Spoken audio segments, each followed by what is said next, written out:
สนับสนุนโดย SNG Auto Parts จำหน่ายอะไหล่รถซุปเปอร์คาร์ของแท้นำเข้าจากต่างประเทศและให้คำปรึกษาทางด้านรถยนต์ฟรีสนเจอติดต่อตามเบอร์โทรในหน้าจอร้านกาโก้ช็อปจำหน่ายสินค้าแบรนด์ Apple มี6สาขาทั่วประเทศและ5สาขาในนครหลวงอย่าลืมถ้าซื้อ iPhone แล้วหิวข้าวก็แวะเข้าไปกินได้ที่ร้านกาโก้บาร์บีคิวเบอร์โทรตามนี้เด้อ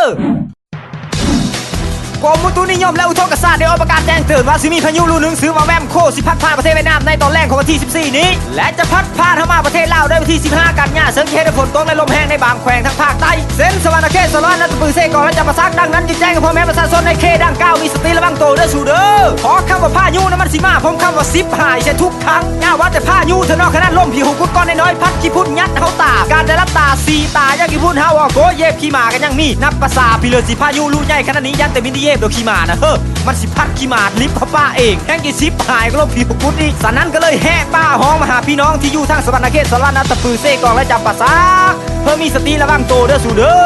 อขอขอบเจอข้อมูลจากลาวโพสต์ .com และก็ขอขอบเจอสปอนเซอร์เจอดีมีว่าสิเป็นกาโก้ช็อป SNG Auto Parts และก็ฮันสวิตตี้สำหรับผู้ที่เบิ่งคลิปนี้จนจบหวังว่าท่านสิใช้ปุ่มไลค์ปุ่มแทรกของท่านจะเป็นประโยชน์แทรกไปบอกพี่น้องเด้อหวังพายุกำลังสิเฮาระมัดระวังเพื่อที่เบิ่งแล้วมีแทรกสาธุขอให้มันเป็นขี้กะเชื่อหับพบกับผู้ไทยนิวส์ได้ไหมต่อไปขอขอบเจอท่านสามารถติดตามคลิปใหม่ของเราในทาง YouTube Channel และ Facebook Fanpage ของยูน่าสตูดิโอ